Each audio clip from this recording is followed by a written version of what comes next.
এর ভেতরে একজন ক্রীড়া মন্ত্রণালয়ের উপদেষ্টা মহোদয় জনাব আসিফ সাহেব যিনি হয়েছেন, আপনি দেখবেন উনি এবার লাইভে এসে দুই তরুণ উপদেষ্টা আসিফ নাহিদের কড়া সমালোচনা করল মাশরাফি বিন মুর্তজা।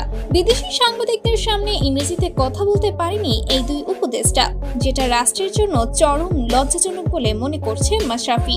মাশরাফি আরো বলে, এত অল্প বয়সে উপদেষ্টা মন্ত্রণালয়ের মতো এত বড় দায়িত্ব সামলানো এদের পক্ষে সম্ভব না। এরা দুজন তো নিজেদের জীবনের সিদ্ধান্ত নিজেরাই নিতে পারে না, এরা কিভাবে দেশের সিদ্ধান্ত নেবে? সম্প্রতি সামাজিক যোগাযোগ মাধ্যমে এই প্রশ্নগুলো তুলে ধরেন বাংলাদেশের সাবেক ক্রিকেটার মাশরাফি বিন মুর্তজা।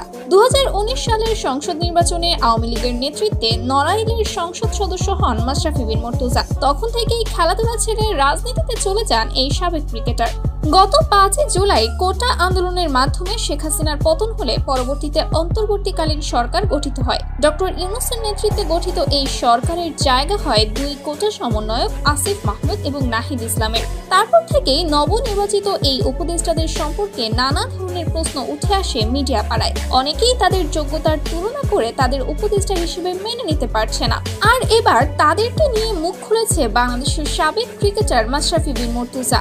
মাশরাফি বলেন, এত কম বয়সে এত বড় দায়িত্ব পেয়ে নিজেদের খাপ খাইয়ে নিতে পারছে না তারা তাদের দায়িত্ব পালনে ব্যর্থ হওয়ার সম্ভাবনা বেশি, যা আমাদের দেশের জন্য ক্ষতিকর। কেননা আসিফ মাহমুদ দায়িত্ব নিয়েছে ক্রীড়া অঙ্গনের। যদি আসিফ তার দায়িত্ব পালনে ব্যর্থ হয় তাহলে দেশের ক্রীড়ার চরম অবনতি হবে। এতে দেশ কখনো ভালোভাবে এগোতে পারবে না, আর এতে করে ক্রিকেট বিশ্বে আমাদের দেশের মর্যাদা নষ্ট হয়ে যাবে।